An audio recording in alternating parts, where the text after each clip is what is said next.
Muy buenas tardes, mis amados hermanos. Me alegra sobremanera poder estar con ustedes en este tiempo donde nos estamos capacitando para recordar para algunos qué es ser un pastor, qué es ser un presbítero, qué es ser un diácono, pero también usar este tiempo del porqué de nuestro gobierno, cuáles son los principios bíblicos del gobierno presbiteriano, ya que nuestra iglesia es una iglesia presbiteriana reformada, ortodoxa, bíblica. Y es así que en el capítulo 3 de nuestro estudio hemos entrado en principios bíblicos del gobierno presbiteriano y hemos podido meditar que nosotros creemos fundamentalmente que hay una sola cabeza como autoridad y no es el pastor y no es el consistorio y no es la iglesia y no son los miembros de la iglesia, porque esa cabeza es nuestro Señor Jesucristo. Y nosotros hemos entendido que nuestro Señor Jesucristo entregó el poder de las llaves a la iglesia. Ahora, no es un poder plenipotenciario, es un poder, como dice la escritura. ¿Cómo es ese poder? Para ti. Declarativo. Lo que quiere decir que nosotros funcionamos a nivel de un magistrado de la corte, a nivel de un juez, de un abogado, porque tenemos ya su palabra, la cual nos debe guiar. Y siendo Cristo el Rey de la Iglesia, Él es el que nos permite ejercitar dentro de la Iglesia un gobierno bíblico. Cuando Él nos dijo, id y hagan discípulos a todas las naciones, dijo que había que bautizarlos y nos dijo cómo, en el nombre del Padre, el Hijo, el Espíritu Santo, y nos dijo que era el deber de la Iglesia enseñarles a guardar todas las cosas que Él ha mandado. Y no son solamente aspectos litúrgicos como hemos podido meditar a lo largo de este estudio. Él es la cabeza por la cual nosotros recibimos las órdenes y a Él damos cuentas de nuestra vida. Y es por eso que nosotros entendemos que como iglesia necesitamos un gobierno bíblico. No es un gobierno a nuestro criterio. Y es algo que nosotros tenemos que comprender y entender. Por eso, nosotros debemos entender algo bien claro. O somos siervos del Dios Altísimo, o somos siervos del reino de las tinieblas, de Satanás. Si somos siervos del Dios Altísimo, estamos dentro del reino, un reino de luz. Recordemos que la investidura que hemos recibido, esa declara que Cristo ejerce su autoridad por medio de su palabra. Su palabra regula nuestra vida en el hogar, los principios maritales o del matrimonio, nuestros principios si fuéramos solteros, nuestros principios como ciudadanos, nuestra moralidad y nuestro culto o liturgia. Hace 8 días pudimos navegar sobre el tercer principio. Cristo como rey ha otorgado el poder a su iglesia. Y cuando entendimos esto es que Cristo otorga ese poder eclesiástico de manera administrativa. No es plenipotenciaria, es representativa. Como embajadores, somos oficiales debidamente llamados, capacitados, ungidos, juramentados y enviados. Y cuando nosotros entendemos esto, es porque nosotros tenemos que, como oficiales dentro de la iglesia, recibir este encargo y servir a nuestro Señor como representantes de su palabra, de su voluntad. Él nos ha puesto dentro de la iglesia para que nosotros ejerzamos su autoridad en medio de la misericordia, en medio del amor, en medio de su gracia. no como individuos, sino como un colectivo. Ahora, cuando digo colectivo, no se imaginen los colectivos de hoy en día, sino como una comunidad representativa de la familia de Dios. Por eso cada iglesia local tiene sus características propias. Por eso hace 8 días nosotros podemos tener algunas conclusiones, que los títulos que se refieren para las autoridades dentro de la iglesia está restringido solo a cada uno de los que Dios llamó, capacitó, ungió y envió. Y lo que ellos hacen es en favor de la gloria de Dios y del reino de Dios. Y no sé si hasta aquí ha surgido alguna pregunta. Estoy haciendo un resumen de los principios por el cual nosotros tenemos un gobierno presbiteriano y no un gobierno monobispal o un gobierno congregacional. El monobispal es cuando hay una cabeza visible como un dictador, el cual dictamina el propósito, el funcionamiento de la iglesia. Eso significaría que este hombre, si lo hubiera y fuera así, está usurpando el trono de nuestro Señor Jesucristo. Ahora, no somos congregacionalistas porque entendemos que Dios ha dado dones, talentos y habilidades particulares para el gobierno de la iglesia y los requisitos establecidos para ser oficial de la iglesia están referidos en la escritura y no a todos los miembros. Y eso es algo importante. Esos requisitos establecidos en la iglesia están referidos solamente y exclusivamente a aquellos que reconocemos que se van a juramentar en el desempeño de funciones para el gobierno en favor de la gloria de Dios y de la extensión del reino de Dios.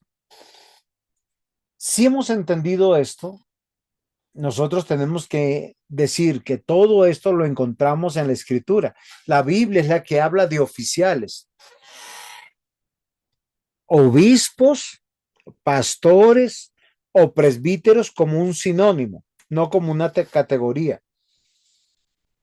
Diáconos, pero también encontramos maestros y evangelistas, y a veces estos mismos diáconos, presbíteros o pastores son los que ejercen los ministerios de enseñanza y evangelización.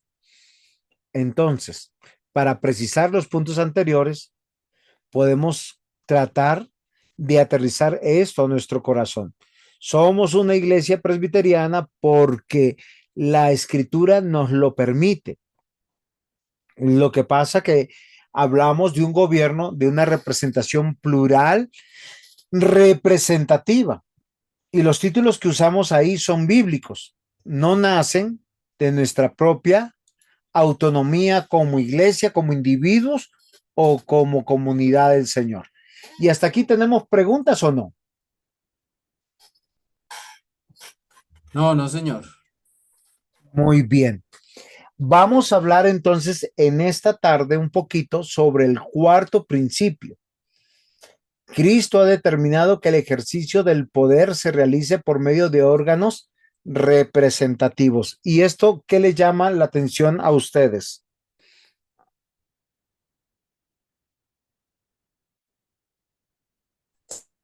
Sí, estamos hablando de que, pues lo que entiendo es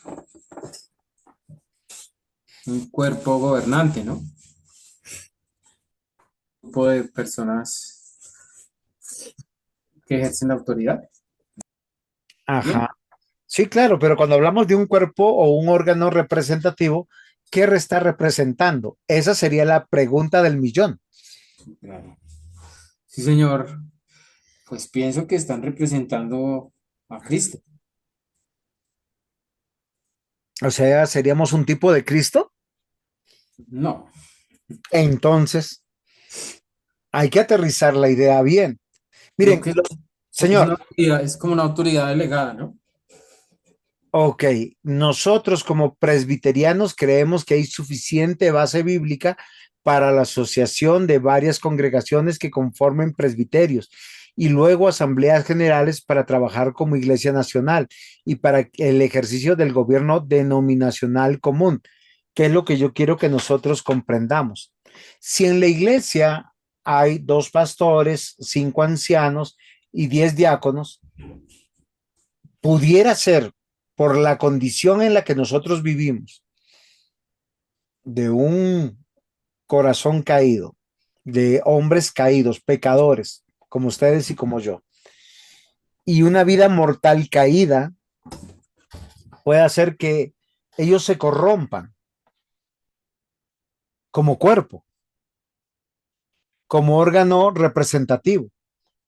Lo que creemos los presbiterianos es que para que no suceda esto, en cada iglesia local se reconoce un órgano representativo que se llama consistorio, pero a su vez estos consistorios se pueden asociar con otros consistorios para conformar lo que nosotros llamamos presbiterio, donde los ancianos y los pastores que pertenecen a este orden tienen la dignidad de manera voluntaria de sujetarse y rendir cuentas de sus ministerios. Cuando nosotros nos cobijamos bajo un órgano representativo y teniendo dificultades, desafíos, desavenencias y no las comunicamos al presbiterio, estamos yendo en contra de un principio presbiteriano de gobierno. ¿Por qué razón? Porque ninguno de los órganos representativos son autosuficientes, jerárquicos y plenipotenciarios. ¿Es claro hasta aquí lo que estoy tratando de decir? Sí, señor, correcto. Lo que yo quiero decir que Dios, para proteger las iglesias en una sana doctrina, en una sana práctica, a todos nos llama a ser autoridad, pero estar siempre bajo autoridad, a no funcionar como un pequeño monovispado, porque cada iglesia pudiera ser de esa manera, y todo lo contrario, estamos de manera legítima asociados en órganos representativos para el ejercicio del común gobierno. Y lo podemos demostrar con los siguientes argumentos. Primero es por la unidad de la iglesia visible. Así como nosotros exigimos que cada persona que cree en Cristo sea añadido a un pueblo de Dios y que públicamente confiese que es de Cristo, tenemos que reconocer algo que es muy importante. Nosotros, los pastores, los ancianos, el consistorio debe pertenecer a una comunidad de hermanos donde debemos confiar en ellos. Porque ¿qué sucedería si en una iglesia el pastor, por sus relaciones, por su autoridad, hace de buenos amigos que se pueden convertir en sus cómplices, desviándonos solamente de una buena doctrina, sino de prácticas bíblicas, y podemos poner en peligro las iglesias, porque terminaríamos en ser cómplices y no en siervos de Dios y de Cristo, porque debe haber una unidad transparente donde todos los miembros que se administran en una iglesia local son admitidos por su profesión de fe en Cristo, en virtud de la cual se les administra el bautismo y participan de la cena. Y esto debe ser conocido en todas las iglesias asociadas, pero el trabajo ministerial que nosotros representamos también debe ser evaluado por los demás ancianos y pastores o presbíteros y pastores de la comunidad presbiteriana. ¿Es claro, mis amados hermanos? Sí, señor. Entendiendo esto, que nosotros hemos recibido el poder de Cristo, o sea, el poder de las llaves, y somos un órgano representativo, no es plenipotenciario, sino declarativo. Por eso, la admisión de un creyente no se circunscribe exclusivamente a una congregación local, sino a la Iglesia Universal de Cristo. ¿Qué significa esto? Que nosotros no rebautizamos ni hacemos profesiones de fe permanentes. Si llegara a haber el traslado de uno o de varios miembros de nuestra iglesia. De la misma manera pasa con la ordenación de un pastor o de la ordenación de un anciano, de un diácono.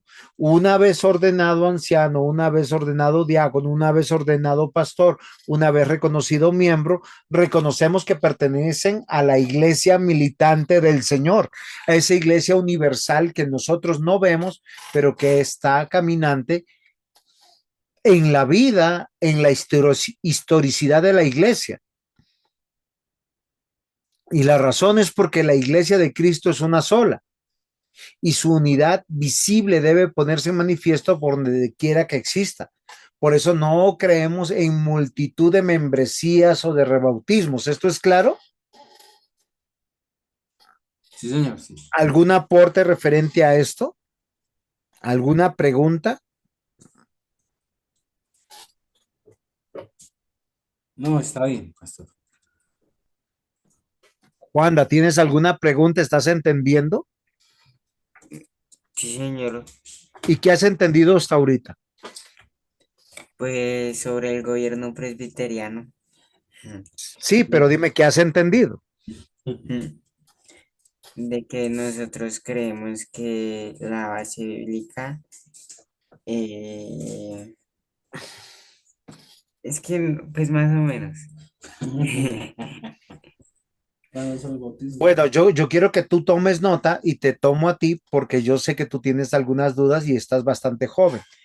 Lo que estamos diciendo que nosotros tenemos un gobierno de presbíteros o presbiteriano y de órganos representativos porque tenemos las bases bíblicas para hacerlos.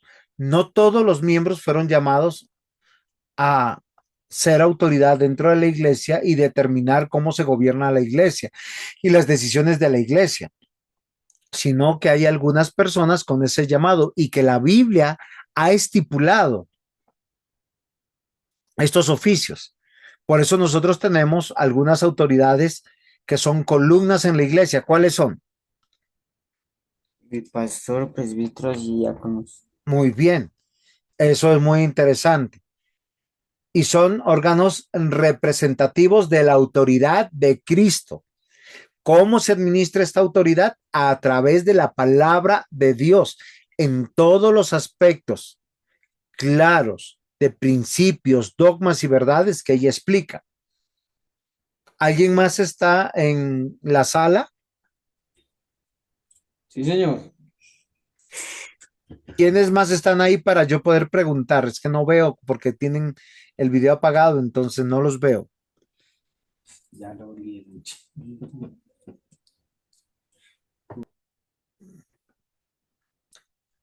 El diácono Sergio también está con nosotros. Muy bien, Diácono Aldemar, gracias por venir a la convocación y al llamado. Entonces, como ya hemos explicado esta parte, recordemos, tenemos un gobierno presbiteriano que es un gobierno de órganos representativos por la razón siguiente, se ve la cocina. Entonces, la Biblia nos da esa facultad y Dios ha nombrado oficiales por causa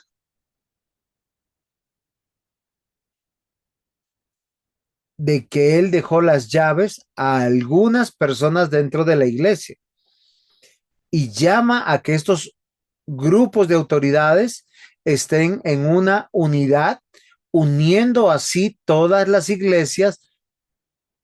¿Hasta qué alcance puede ser esta unidad? ¿Quién me dice? A nivel nacional.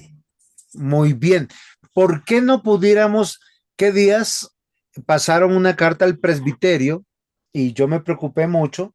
Es de un pastor venezolano que dice que se siente solo, pero que sus convicciones son presbiterianas y que quería ser parte de nuestro presbiterio. Y yo me preocupé mucho porque primero está en otra nación, segundo por las distancias, tercero por que no podemos hacer mucho por él. Si él tuviera alguna necesidad, ¿cómo responderíamos frente a esa necesidad? No pudiéramos enviar fácilmente a un diácono, a un anciano o a un pastor, cosa que sí sería nuestro deber si nosotros dentro del presbiterio tenemos esta necesidad cuando es nacional, porque estamos cobijados bajo una misma constitución, bajo unas reglas claras eclesiológicas y las distancias son mucho más fáciles. No porque ellos no sean hermanos, pero el alcance del modelo representativo de presbiterio es nacional. Es decir, que nosotros creemos que hay una relación necesariamente entre los creyentes de tal manera que nadie existe en forma aislada. Yo no puedo decir que soy creyente y estar sin iglesia. Y nosotros como iglesia no podemos decir que somos una iglesia de Cristo sin no estar asociados con otras iglesias, porque este principio de existencia en relación mutua fue establecido por Dios con la conformación de la primera pareja humana, de la manifestación de la familia, la unidad básica de la sociedad, así también en la iglesia, que es considerada como familia de Dios. Esta relación entre los creyentes es de fundamental importancia como expresión de la unidad del cuerpo de Cristo o familia de Dios. ¿Esto es claro, mis hermanos? ¿Alguna pregunta, algún aporte? No escucho, el micrófono está cerrado. Sí, señor. Pero digamos, en el caso de la persona o de la iglesia que está pidiendo ayuda, Muy eh, bien. ¿Qué podemos específicamente, hacer? La, exacto. pre la pregunta sería, ¿cómo llegó a convicciones presbiterianas? ¿Descendió el Espíritu Santo y lo iluminó? ¿Fue autodidacta y hizo un estudio juicioso entre qué es ser monovispal, congregacionalista y presbiteriano? ¿O tuvo hermanos en la fe que se sentaron, estudiaron y llegaron a una conclusión fehaciente de que son presbiterianos y no son congregacionalistas y no son monovispales? Ahí tenemos una respuesta.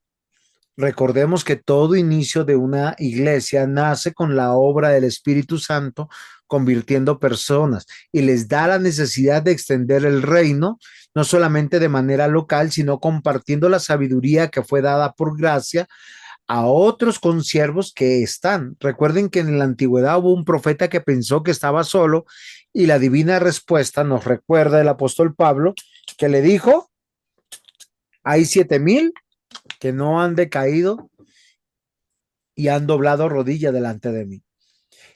El consejo que se le dio, bueno, consejo que yo di es no recibirlo dentro del presbiterio, que como su carta llegó por algunos hermanos que lo conocen, que usen a estos hermanos para instruirlo cómo es el presbiterianismo y animarlo a que busque iglesias y hermanos en la fe con las cuales se pueda asociar compartiendo del gobierno bíblico, porque la unidad de la iglesia es forjada por la obra de la Trinidad. Sin embargo, Cristo nos ha encomendado como deber una constante lucha para mostrar al mundo la unidad de los cristianos, para que éste crea. De manera que no es correcto espiritualizar la unidad en la iglesia, ni recurrir a la unidad espiritual de la iglesia invisible para escapar de nuestra responsabilidad bíblica y expresar la unidad en la vida orgánica de la iglesia visible. ¿Es comprensible lo que acabo de decir o lo pongo en palabras más sencillas? Sí, creo que lo que dice que tiene que buscar haya gente que esté en el mismo sentir, por decirlo de alguna manera. Miren, Porque queridos hermanos, se lo pongo de esta manera. Si usted me dice que me aprecia y me ama, me visita. Si usted quiere aprender de mí, me visita. Principios bíblicos que los encontramos en Hechos de los Apóstoles. ¿Cómo es más útil el formador, el discipulador? Cuando hay una cercanía de relación. Ahora, nosotros tenemos hoy en día medios virtuales que pueden suplir temporalmente o esporádicamente una instrucción, pero la relación de cómo aprender, de cómo hacer, de cómo determinar, de cómo vivir, lo hace el estar juntos. Por eso está en pantalla. Vamos a espiritualizar. Entonces los hermanos en Bogotá son tan espirituales, tienen un presbiterio tan bonito. Oiga, nosotros tenemos pecados como los demás, tenemos luchas como los demás. Sí, sí es así o no es así. Sí, señor. Entonces, ¿qué necesitamos? Es una vida orgánica de la iglesia visible. Si nosotros no hacemos los esfuerzos de vernos, de visitarnos, de relacionarnos, estamos perdidos. Sí, sí, sí se dan cuenta. Esto es Sí, señor. para la iglesia. No existe iglesia virtual y no existen presbiterios virtuales.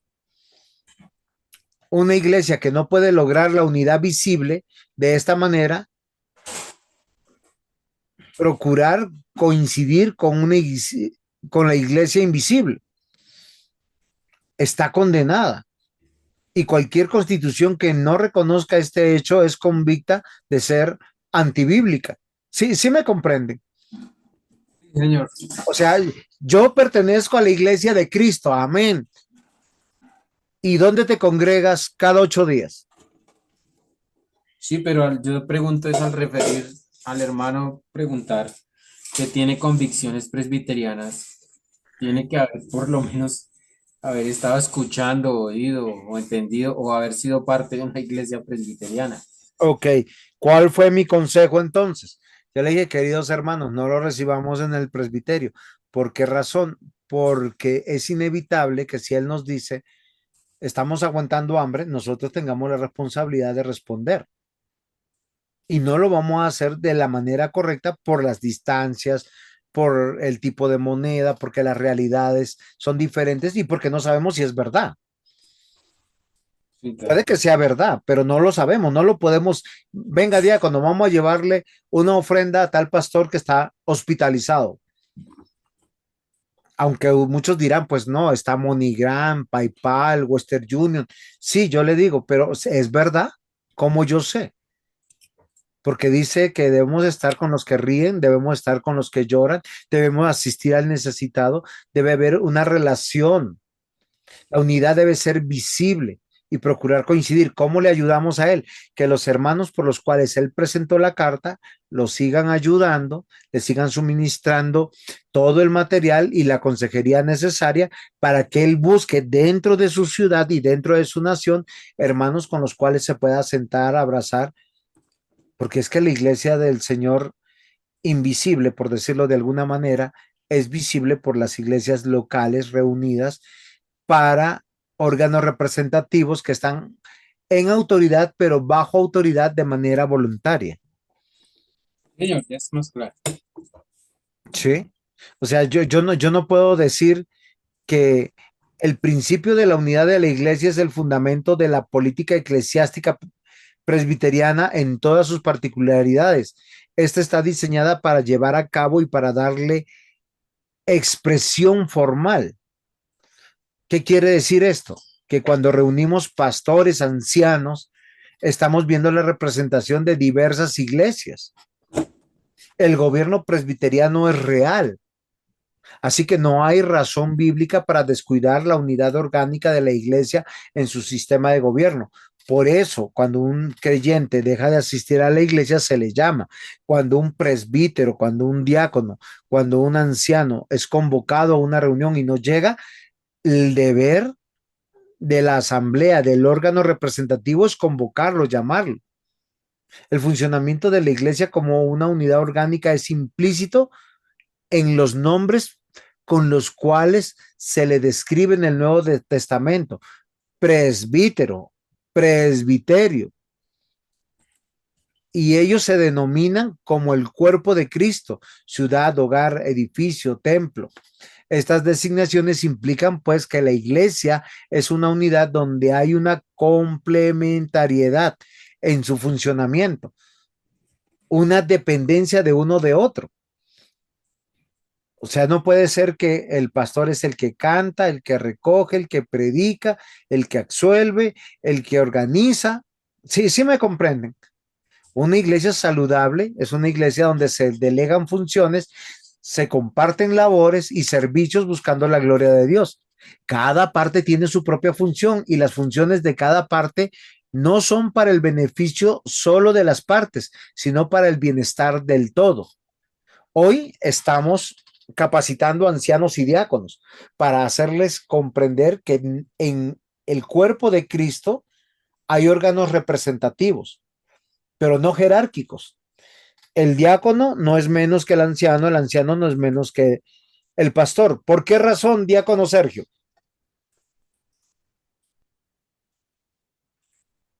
¿Son mayor que el otro? No entendí su aporte, no lo escuché bien. ¿Cómo la pregunta, pastor? ¿Por qué qué? ¿No es mayor que el otro? ¿Por qué el diácono no es menos que el anciano y el anciano menos que el pastor? Miren lo interesante, la Iglesia Católica Romana intenta representar esta unidad y complementariedad del cuerpo con una cabeza terrenal, un obispo de Roma que lo llama también papa. El obispo de Roma clama para sí ser cabeza de la iglesia, puesto que se asume que solo él está en comunión con Dios. ¿Eso es correcto o incorrecto? Correcto, pastor. Ok, es incorrecto. ¿Por qué? Porque da la idea de jerarquía. ¿Por qué el diácono? Esta es mi pregunta y que el diácono Sergio quiero que me ayude. ¿Por qué? ¿Por qué? Porque el diácono no es menos que un anciano y un anciano no es menos que un pastor. Y pastor, anciano y diácono son iguales delante de Dios Padre. ¿Por qué? No sé, porque son hijos, porque son iguales. Muy bien, porque todos fueron adoptados hijos y todos son iguales. ¿Qué significa? Todos tienen que apelar a la obra de Cristo. ¿Tienen labores diferentes? Sí, eso es verdad. Sí, pero eso no los hace ni mejores ni peores.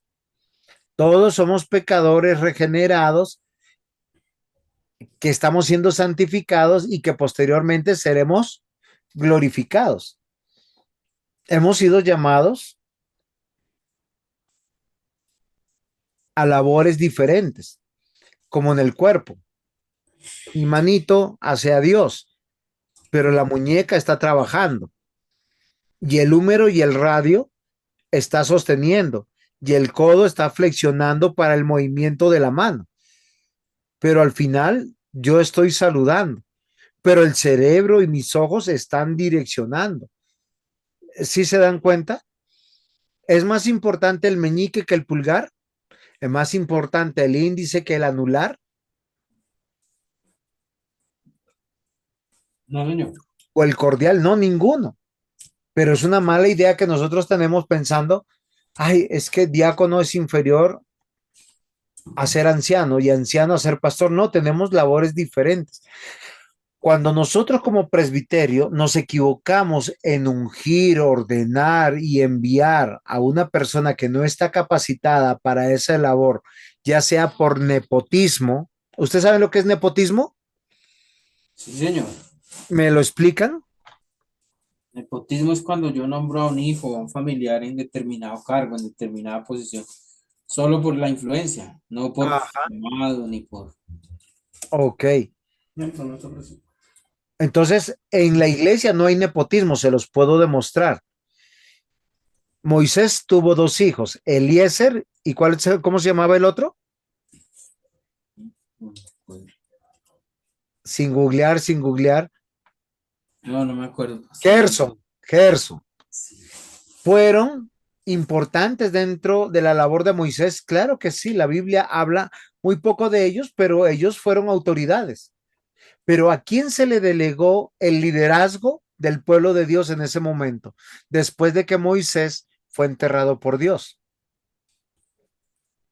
A Josué. ¿Algún familiar de Moisés? No, Fue un hombre elegido por Dios, lo que indica que es por llamado que servimos al Señor. Ahora, los hijos de Aarón heredaban el sacerdocio, eso es verdad, pero cuando no lo hacían bien, Dios los quemaba en el altar del incienso como pasaron con sus dos hijos, que tuvieron una mejor idea que Dios y que el papá para hacer el incienso. Pero también vemos ejemplos que muchos hijos siguieron los pasos de sus padres, pero no eran por heredad, sino fue por llamado. ¿Sí es comprensible lo que estoy diciendo? ¿Por qué razón? Porque nosotros estamos velando por la gloria de Dios, por agradar a Dios y porque las cosas funcionen conforme a su palabra. Entonces el nepotismo es buscar la conveniencia propia.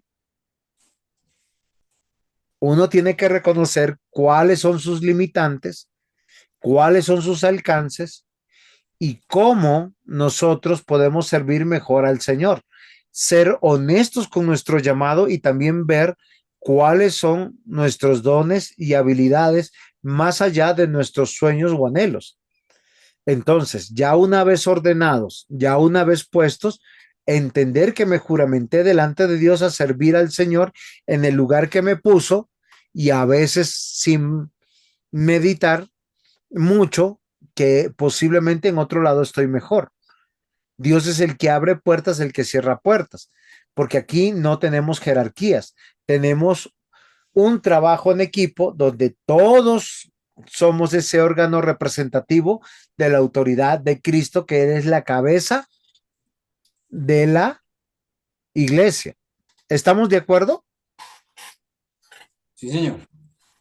Entonces, hoy tenemos que hacer una pequeña reflexión. El ejercicio del poder se realiza por medio de órganos representativos, lo que nosotros llamamos asambleas. La primera asamblea representativa que encontraremos en la iglesia se llama consistorio, que está conformada por pastores y ancianos, los que determinan cosas importantes de la iglesia, pero que no ejecutan estas mismas cosas. Los que ejecutan son los diáconos, como oficiales puntuales de la iglesia.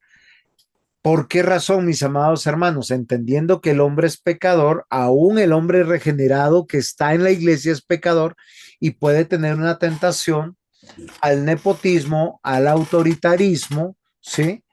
O hacer político o hacer política demagógica dentro de la iglesia. ¿Preguntas? No, no, señor. ¿Aportes? Juanda, ¿qué entendiste? Hasta aquí. Con tranquilidad, hijo.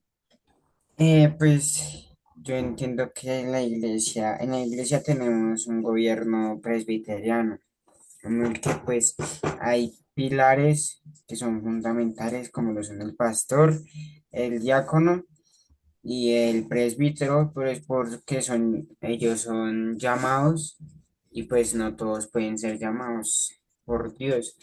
Entonces, Para el pues, gobierno. ajá, para el gobierno.